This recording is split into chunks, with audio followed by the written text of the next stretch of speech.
In Scripture, and especially in the Gospel of St. John the Evangelist, there is physical blindness. For example, close your eyes and you can't see, and literally, and there's spiritual blindness. Most of us are born with 5 senses. We can smell, we can taste, we can touch, we can hear, and we can also see. Of the 5 senses, you can probably imagine seeing is very important. Think about it for a moment. If you can't see, how difficult would your life be? Because without being able to see, we would have to rely on others who will help us. And so I invite you to turn to the Gospel of St. John the Evangelist, chapter 9, verses 1 to 41. We're going to hear about Jesus and the tale of the man born blind. You see, eyesight, one of the 5 senses we just talked about, is very important. Think about the other senses too. You know, if we lose one of them, it can be a challenge, a difficulty. But then we also realize, just like with eyesight and any of the senses, there's only so much we can detect. For example, we can't see light that is brighter than a certain range or of a lesser range. For example, you look out in the night sky and you can't see things that are like far, far away. Even, with other senses like hearing. I want to give you an example. Some of you are familiar with the dog whistle, for example, right? You blow on it, the dogs can hear it, but humans, we can't hear it because the frequency is too high. And so in the same way as well, all of our senses, there are finite ranges, in other words. And so that's why St. Paul tells us at times to walk not by sight, but by faith, right? We walk by faith, not by sight. And so our senses then can fail. And with that being said, we need another sense, and that is the sense of faith. And so in this story of the tale of the man born blind, I want to share with you 18 points, right? Broken down into 3 parts. Parts 1 and 2, we're going to cover the 18 points. And then part 3, we're going to learn the 5 lessons that we can draw from this beautiful story. So stay tuned. Please watch the 3-part series together, because after putting it all together, part 1, part 2, and part 3, it will all make sense to you.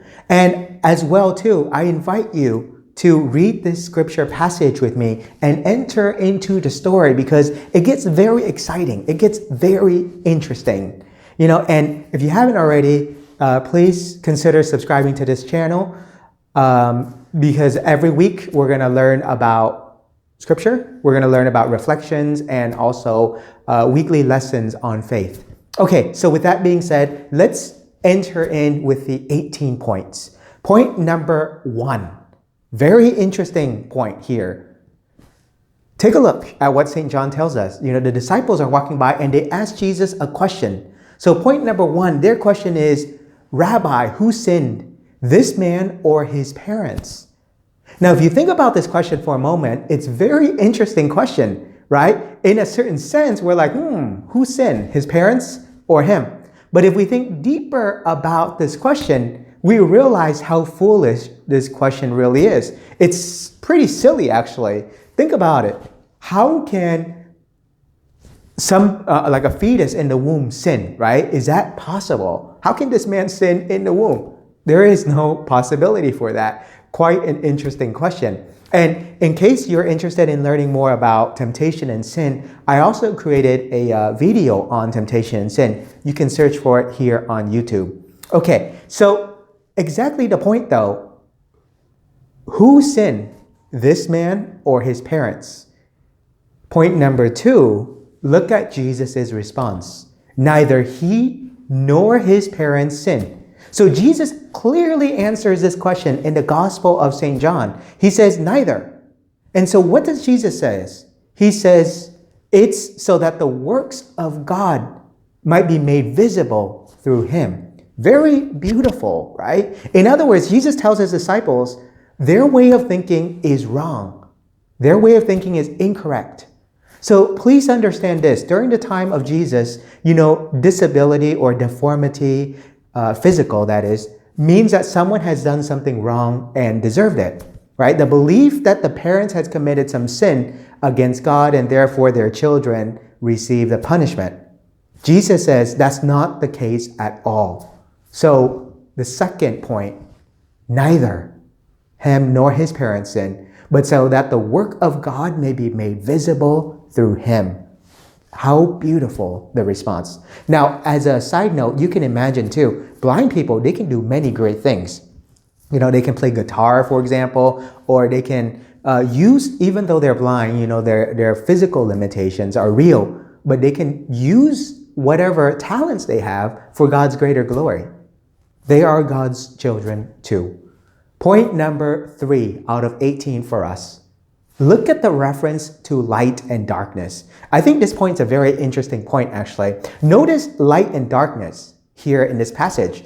St. John the Evangelist in the Gospel uses this imagery very often between light and darkness, good and evil. And this is really important in the Gospel of St. John because if we go way back to the time of Jesus, we realize that their way of counting time, like for example, we pull up our watch, right? And we can, tell you the exact minute and the exact second. But back during the time of Jesus, there is night and day. There's only two, right? There's only two to tell time. Is it nighttime or is it daytime? That's really it. And so in other parts of the gospel, we see references to the light as well and darkness, right? In fact, Jesus even says, I am the light of the world. I think that's a very important thing for us to reflect on, right?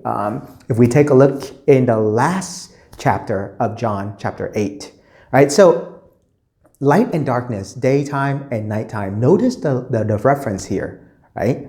Now, point number 4. Jesus heals the man born blind, right? He can't see, but now he can see. So this blind man wants to see. And just imagine if he wishes to see, he must follow Jesus, right? And Jesus is the light of the world. That's a very important point, right? It's a subtle point, but it's very important.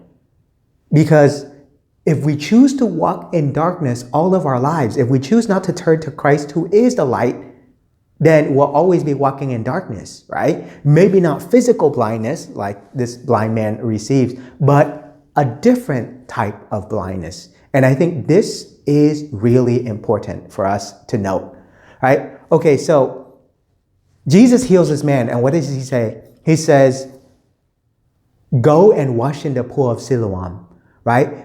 St. John tells us right away what the pool of Siloam means. It means sent. Literally, St. John is dropping an excellent hint for us here. He's telling us that Jesus sent this man into the pool so that he can be healed, right? Now, look at the contrast here. Jesus is sent into the world to save the world. The word heal and the word save have a lot of similarities, right? Healing and saving.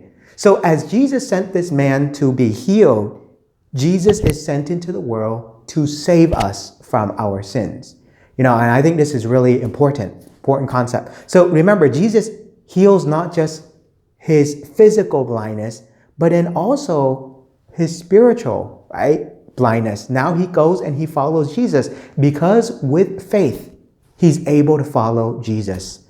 Now, as we continue on, our point number 5 is the point that others, make about this man born blind.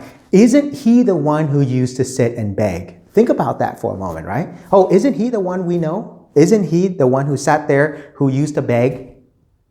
Look at the responses as well, right? At the time during Jesus, the only thing you can do if you're blind is beg. That's your only way of sustaining yourself. So this man had no other option. Right? His whole livelihood is relying on other people's generosity. And so he sat and begged. And so his neighbors all know him. But then look at the responses. Some say, it is him. Others say, no, it just looks like him. And then what does he say?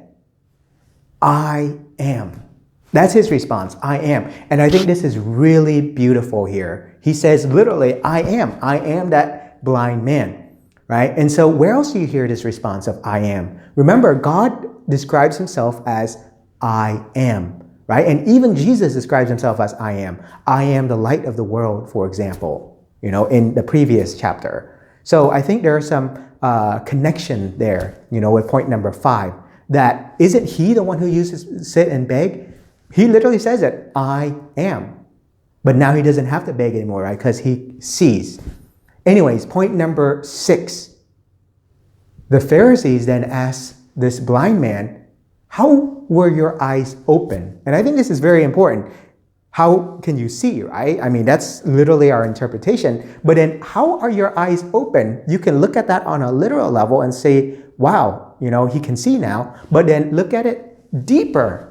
And what you see is that his eyes are open. In other words, he's able to understand everything now. He's able to see in faith, right? His eyes are open. He can see. Now, this blind man becomes a witness to Jesus' miracle. And as you can just imagine, the Pharisees asked him, well, how are you able to see? And he explained it to them very clearly, as you can see. He says it very plainly. Anyone with an open mind will be able to understand. He literally tells the Pharisees, scribes, everybody who's there, what happened. Now, do they believe him? That brings me to point number 7. The answer is they do not believe him, right? They don't believe him. But they said no. They're closed-minded, in other words. They're not open-minded. And so point number 7, this is the main issue of the whole story. Listen closely to point number 7 here. The main issue in this story regards the Sabbath. The Sabbath. Work on the Sabbath. Healing on the Sabbath. This is the key to understanding it here. I want you to zero in on this point for a moment. So many of the arguments between Jesus and the Pharisees have always regard the Sabbath, right? Go back to the scripture readings and you'll see that. But here's the point. God's law, one of the 10 commandments is to keep holy the Sabbath day, right? But over the course of time, what happens? Man starts creating more rules and laws about the Sabbath, right? And so up to a certain point, it becomes a burden rather than something freeing.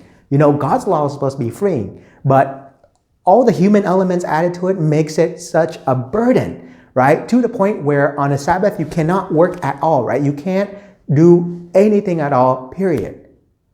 That's the point. And so they're contesting Jesus here. They're saying, well, this can't happen. He's a sinner because he's breaking the law. And I think this is really important because it brings up point number 8 I want to make, and that is the word sin, right? Sin. Look at the scripture passage. This man is not from God because he does not keep the Sabbath.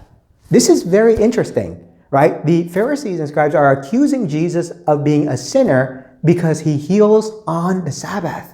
See, that's the point of contention right here. And they're asking, well, how can this sinful man heal, right? It's not possible. That's their argument. So Jesus performed works on the Sabbath. He violated the law, and therefore he's a sinner. That's what they're trying to say. This is very interesting, right? Very interesting. And so I want to leave us here at this point. I want to end this point because it's very important for us to understand the controversy, and it's precisely this. Point number 7, 8. It's about the Sabbath, right? They're using that, Jesus healing on the Sabbath, against Jesus. And so I want to leave you guys with one final point, and I want you to think about this very clearly before we move on to part number 2, right? And that is, who is really blind here? Who's really blind? Think about it for a moment. We might say on a physical level, oh, the blind man, right? It says it literally, the blind man, right? So he's blind. That's on a physical level, right? And on a surface level. But go deeper. And I ask you, who's really blind here? Think about that for a moment, because this is really important. And then secondly, too, whose blindness remains and whose blindness is healed. All right, that's very deep. Think about that. And when you're ready, let's move on to part 2.